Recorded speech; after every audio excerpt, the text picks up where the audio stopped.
तुला राशि वालों, 2 जून 2026 से देवगुरु बृहस्पति उच्च के होने जा रहे हैं और आपकी चंद्र कुंडली के 10वें भाव में विराजमान होंगे। अब यहाँ पर ना कुछ चीज़ों की सावधानियाँ रखनी है, क्योंकि अगर नहीं रखी ना तो 1 साल जो कि आपके लिए बिल्कुल गोल्डन ईयर साबित हो सकता है, वो आप गँवा दोगे। साथ के साथ जीवन का आप ये मान के चलो, जो 1 साल है ना, ये 12 साल बाद में आ रहा है। ये आपको बहुत कुछ दे सकता है, सुनहरा मौका है आपके लिए।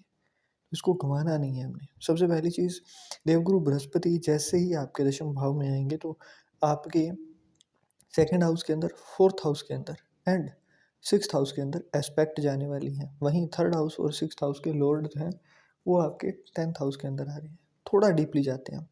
सबसे पहली बात, जब फिफ्थ एस्पेक्ट इनके सेकंड हाउस के अंदर जा रही है और दशम भाव के अंदर खुद बैठे हैं, तो प्रोफेशनल ग्रोथ के लिए अगर आप देख रहे थे तो चीज़ें बहुत अच्छी हैं। एंसेस्ट्रल कोई मैटर चल रहा था, कोई प्रॉपर्टी रिलेटेड इशू था, कोई वेल्थ रिलेटेड इशू था, तो वो चीज़ें अब आपके हक में आती हुई दिखाई दे सकती हैं। बस एक चीज़ का ध्यान में रखना है कि फालतू के वाद विवाद के अंदर पड़ने से बचाव करना है। वहीं सेकंड हाउस के अंदर एस्पेक्ट जाने का मतलब है कि अब इस टाइम पर ना आप थोड़ा-सा इधर-उधर बाहर का खाना शुरू करेंगे। वाणी के अंदर ना एक अलग ही करिश्मा आपके अंदर आएगा, है ना? मतलब आप अपनी, वो कहते हैं ना कि सिल्वर टंग, तो मतलब आप अपनी बातों से सामने वाले को कंट्रोल करना शुरू कर दोगे और होने भी लगेंगे लोग। वहीं यहाँ पर देखा जाए तो फोर्थ हाउस का डायरेक्ट इम्पैक्ट 10th हाउस के ऊपर है। वे लोग जो कि बहुत लंबे टाइम से कोई अलग जॉब लेना चाहते थे, अपनी जॉब के अंदर इंक्रीमेंट या फिर जॉब चेंज करके कोई नया काम शुरू करना चाहते थे, जिनके पास जॉब नहीं थी, उनके लिए अब व्यवसाय के अलग-अलग स्रोत भी बनेंगे, उनके लिए सक्सेस भी दिखाई देगी और आपकी लाइफ के अंदर लग्ज़री भी ऐड होगी। लग्ज़रियस एक्सपीरियंस करने का मौका आपको ये साल देने वाला है। वहीं 12वें भाव के ऊपर भी एस्पेक्ट है, जहाँ पर शनिदेव पहले से बैठे हैं। अब हो क्या रहा था ना कि आपके पैसे जाने-अनजाने में भी कर्ज हो गया, कोई खर्चा हो गया, है ना? आपके ऊपर कोई केस हो गया, किसी बीमारी के ऊपर पैसे लग गए, तो रोग-ऋण ऋण के चक्कर में लग रहे थे। और जहाँ भी कॉम्पिटिटिव एग्ज़ाम्स की बात आए, कॉम्पिटिशन की बात आए, वहाँ कहीं न कहीं आप पीछे हटते जा रहे थे। आपको जो भी एक्सपेक्टेशंस थी, उसके अकॉर्डिंग रिज़ल्ट देखने को नहीं मिल पा रहे थे। तो अब देवगुरु बृहस्पति जो है वो इन चीज़ों के अंदर आपकी हेल्प करेंगे। शनिदेव वहाँ पर छठे भाव के अंदर विराजमान है, तो उसकी वजह से ना आप जितना भी चाह रहे थे ना, वहाँ पर हो क्या रहा था कि आप एफ़र्ट्स तो लगा रहे थे, बट फिर भी कहीं न कहीं मेंटल पीस नहीं थी। लव लाइफ़ के अंदर बहुत कुछ अच्छा नहीं चल रहा था, पढ़ाई के अंदर दिमाग नहीं लग रहा था, माता को बोन रिलेटेड इश्यूज़ होना, लाइफ़ के अंदर लग्ज़री होते हुए भी उसको एक्सपीरियंस ना कर पाना, वाहन के अंदर कोई गड़बड़ी आ जाना, मकान के अंदर कोई दिक्कत आ जाना, मतलब ये जो दिक्कतें हैं वो बार-बार परेशान कर रही थी आपको। परंतु अब 2 जून 2026 के बाद से इन चीज़ों के अंदर राहत मिलेगी। अब कौन-सी सावधानियाँ रखनी है? सबसे पहली बात, देवगुरु बृहस्पति के जस्ट अगले हाउस के अंदर केतु है, 11वें भाव के अंदर। फाइनेंसेस को लेकर के, किसी भी चीज़ को लेकर के ना, जो भी आपकी ग्रोथ हो रही है, उसको बिल्कुल सीक्रेटिव रखना है, चाहे चीज़ें परमानेंट हो जाएँ।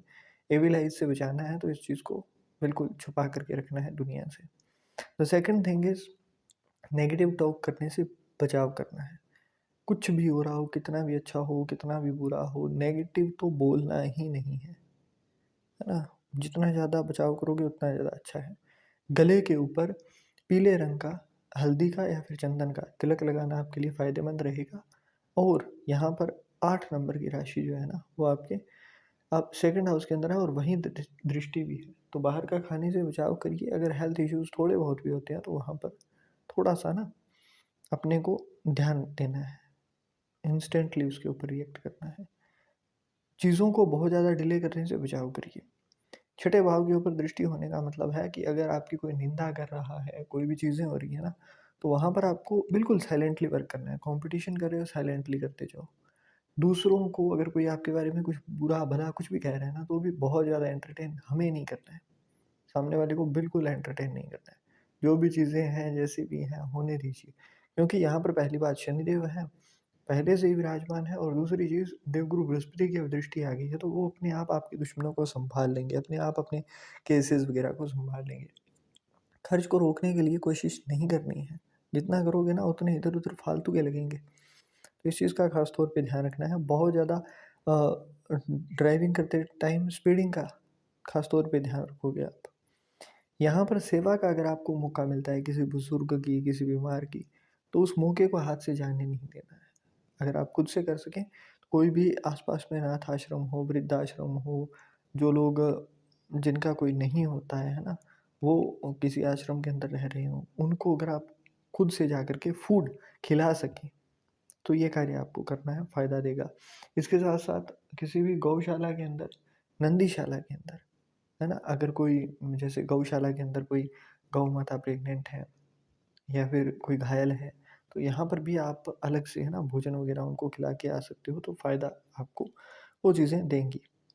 अब ख़ास तौर पे ध्यान रखना है कि ईगो को ना अपनी लव लाइफ़ के अंदर, अपनी फैमिली लाइफ़ के अंदर लाने से बचाव करें।